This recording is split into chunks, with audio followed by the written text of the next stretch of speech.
will replace Nathan Jones at Southampton after he was sacked after only 3 months after replacing Hasenhüttl.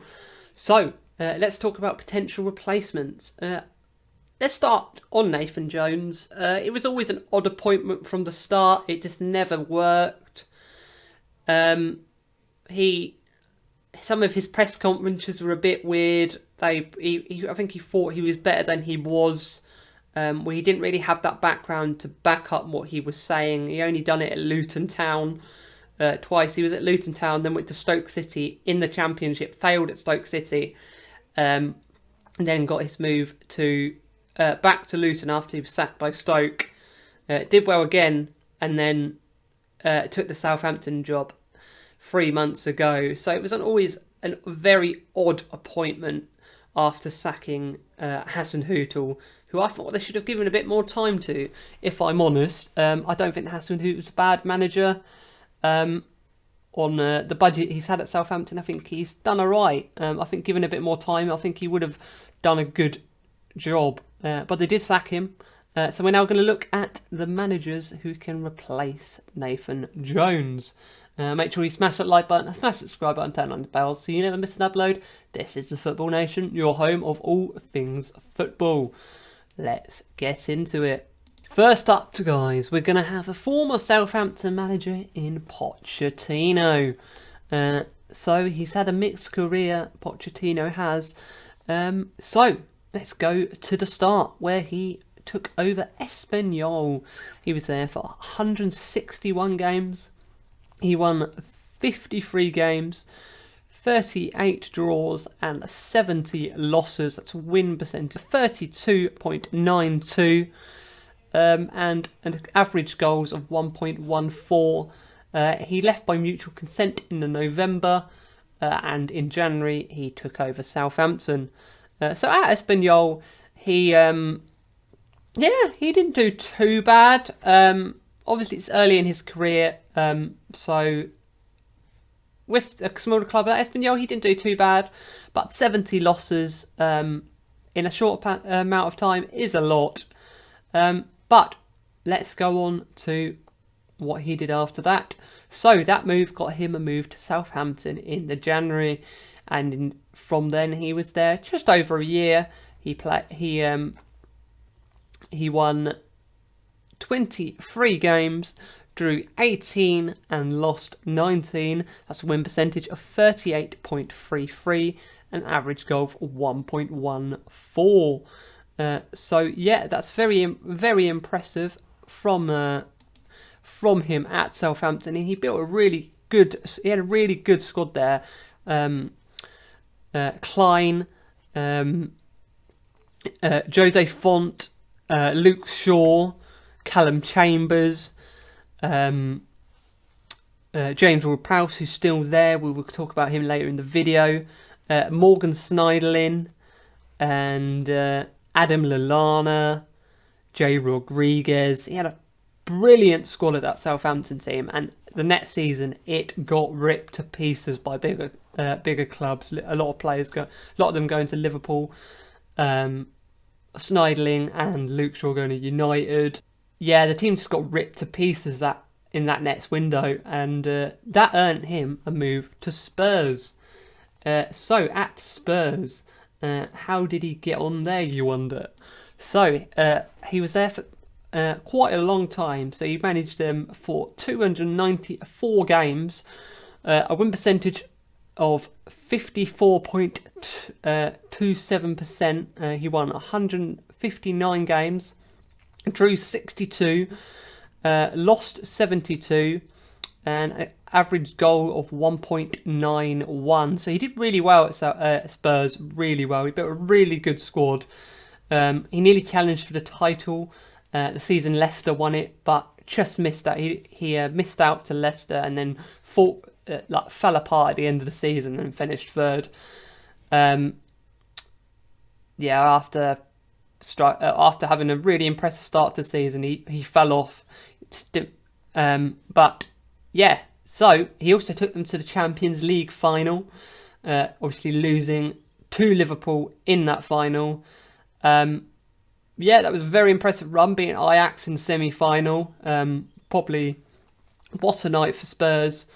He took them into the new stadium, but it kind of unravelled a bit at the end. I don't know if players got a bit stale with seeing Poch for so long.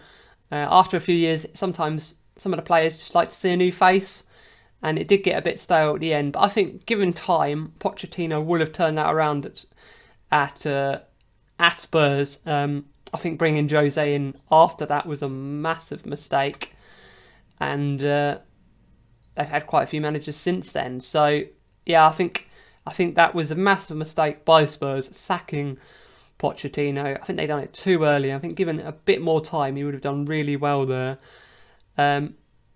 Next, he finally got his big move. He was been linked with big moves for a long time. He was linked with Real Madrid, Manchester United many times. We've had conversations in when we sacked right at the start when we sacked Ollie. We even looked at him when Fergie left before he went to Spurs, because obviously that was the same season Fergie retired. So we looked at him for roughly about 10 years. We've been keeping an eye on Pochettino's career, and he's been linked with that job. It's never materialised, but he eventually got his big move after being linked with United, Liverpool, all the top clubs he's been linked up, Chelsea. But he finally got a big move, and it was to PSG. Obviously, he used to play for Paris Saint-Germain. It didn't work out, though. He was there for 53 games, a win percentage of 69.81, which doesn't look too bad, but over 53 games and managing PSG, that is not ideal.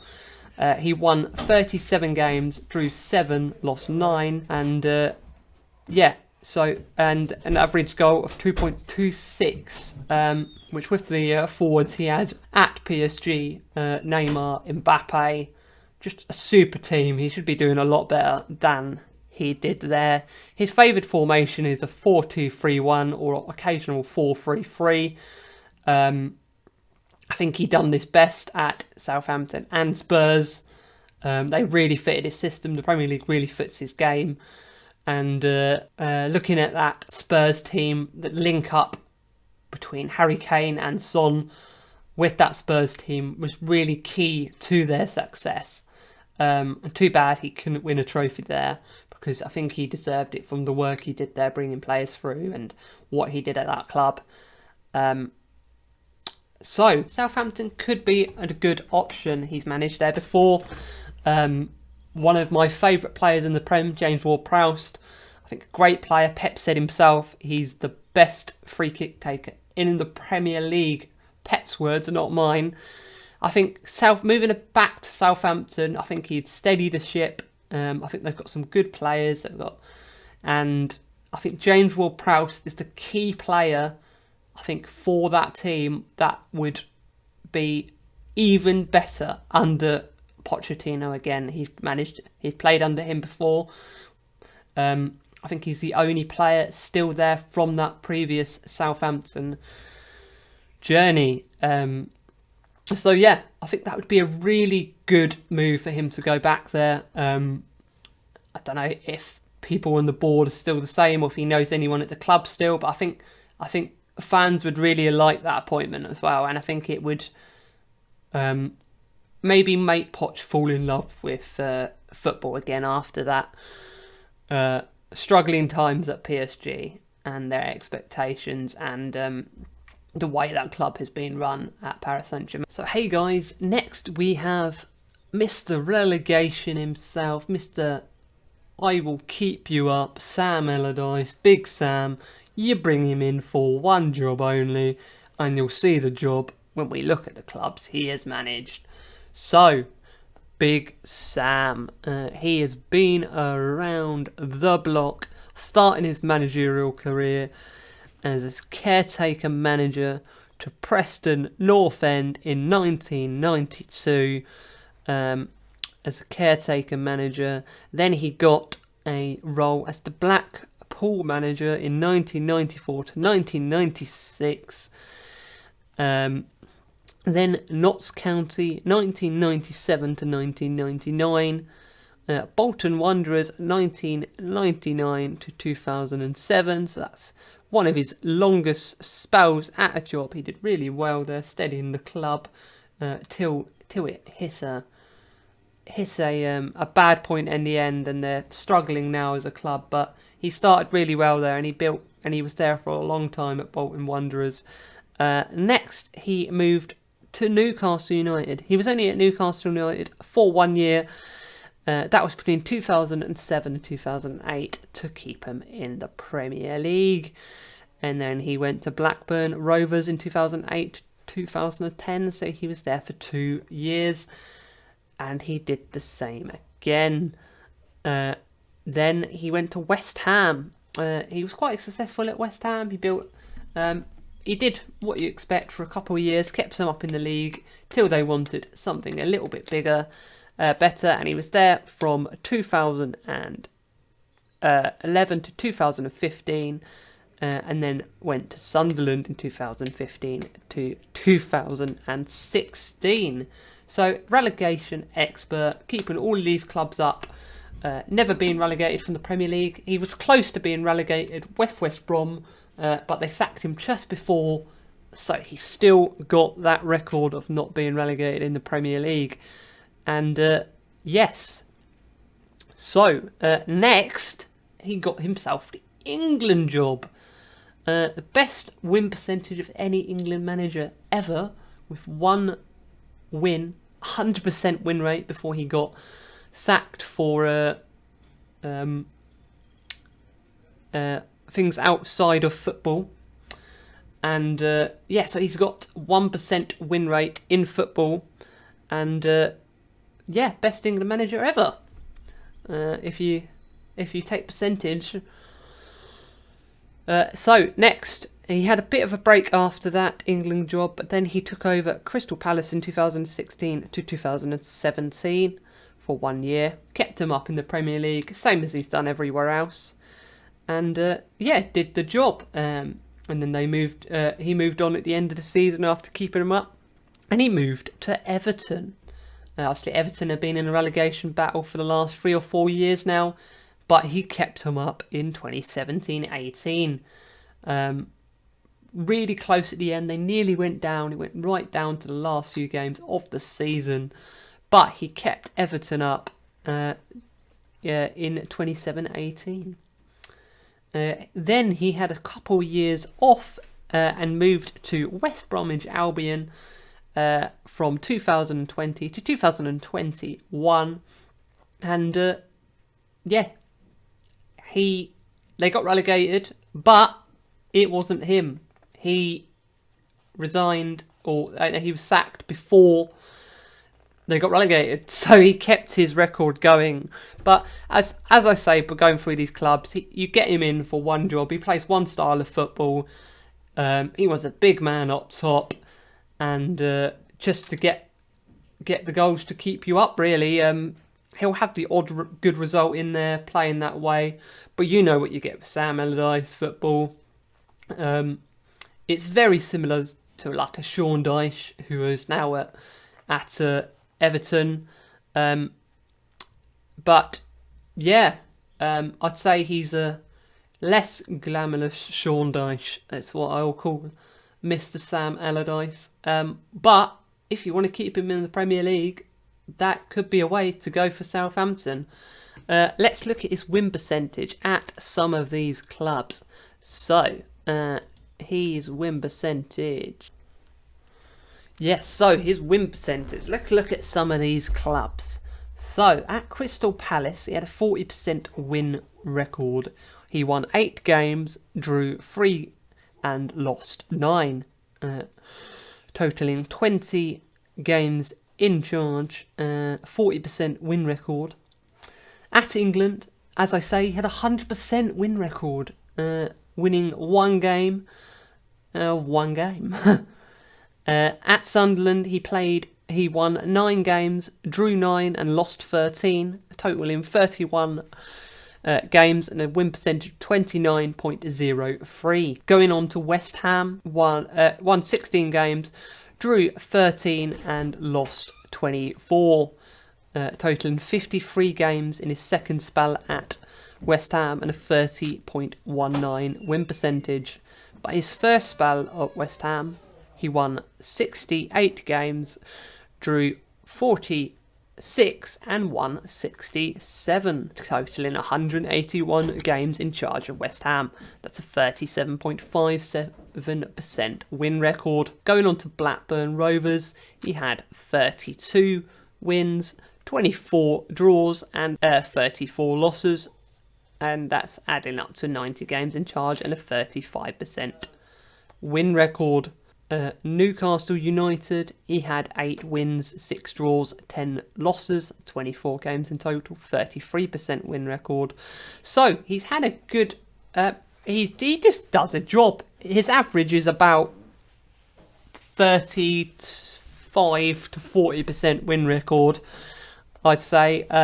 So he's not a glamorous appointment, but if you need someone to get you ticking and just get you winning some games to keep you up in the Premier League, he is the manager to go for. So that is why Sam Allardyce is on our list. So the player I think will be really good for Sam Allardyce is Maitland-Niles. He's a really good player, come from Arsenal on loan, was also on loan at West Brom, Roma, and a few other clubs as well, and he's done alright. And yeah, he used to play for Sam Allardyce on loan when he was manager of West Brom, and he did alright for him. And I think going to Southampton, he'll do alright again. He really fits that Sam Allardyce system. So guys, finally we have the favourite for the job, Jesse March, the American, wants to play some soccer at Southampton after playing some soccer at Leeds. He was sacked from Leeds last week. I worry about this appointment, just being sacked by Leeds. He moved on really quickly after being sacked by RB Leipzig as well to moved on to Leeds. He's not really had a break after 2 big sackings. I worry about this appointment, but let's look into it. So he joined Leeds as the replacement for Bielsa last year. He's been there just over a year. Let's see what he has done.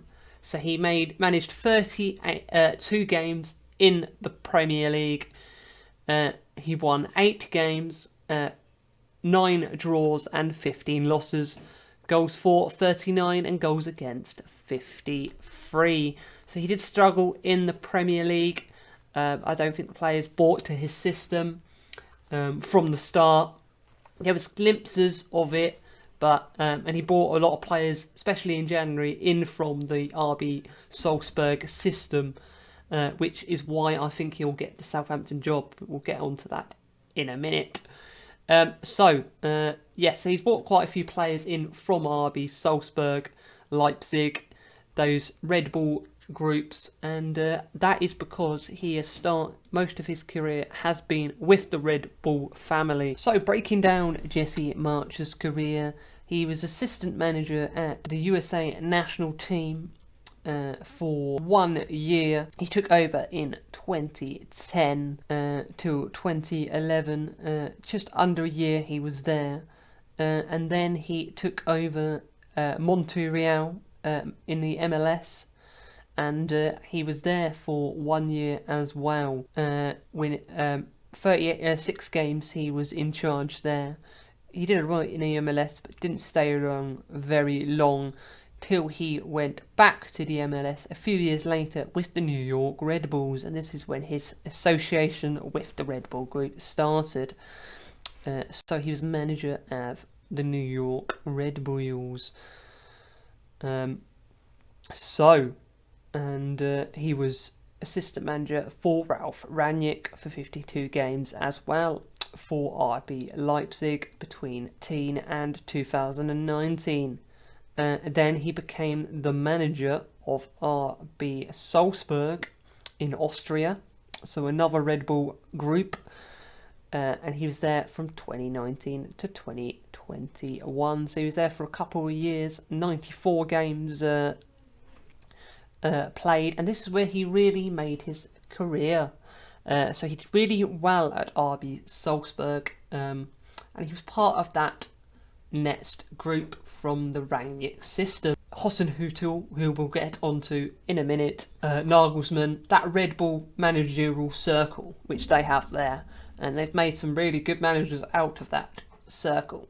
And yes, so he did really well at RB Salzburg, and that earned him the chance to replace Mr. Nagelsmann at RB Leipzig. Nagelsmann took over the job at Bayern Munich and was replaced by Jesse March. He was only in charge though for 20 games. It didn't go as well as he did at RB Salzburg. Players couldn't buy into his system. They really struggled. Didn't have a good season last year, and they turned up sacking him about in December. So he took over in July the 1st, and he was sacked by December the 5th. So it really did not go his way.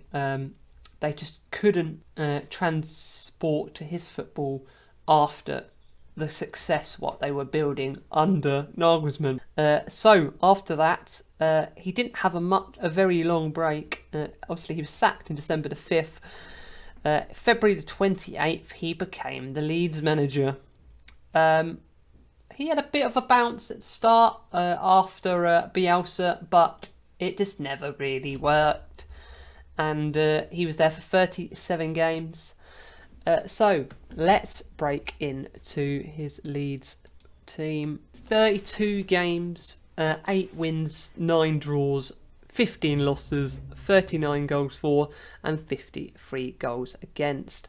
So not the best turnaround. So guys, why I think Southampton will be a better fit for Jesse March than Leeds United. Leeds United had the same manager in Bielsa for so long. They were knackered of that style of football by the end. It demands a lot to be managed by Bielsa, that style of football. So to be able to, a new manager to come in and be telling you run, keep running, press from the front, press from the back, higher line, it's a lot of work. And then I think he tried to change too much too quickly from that Bielsa football, and I think that's why it didn't work. But with Southampton, they've had all these years under Ralph Hasenhüttl. He was there for 3 years, so they're used to that Red Bull style of play, and that's why I think he is the perfect would be a better match for Southampton than Leeds United. Also, at Leeds United, he didn't have a striker. You could see that system was shouting out for a striker, and he just didn't have it. And they've got Chai Adams now. Had a great season good season last season, and I think under March he could be perfect for that system, that striker number 9 system for Jesse March. So I think he is the key player this season for Jesse March if he takes that Southampton job. Anyway, guys, I expect him to be announced as the manager imminently, Jesse March. It's very close. So thanks for watching. Smash that like button, smash that subscribe button, turn the bell so you never miss an upload. This is Football Nation, your home of all things football, and we'll see you next time.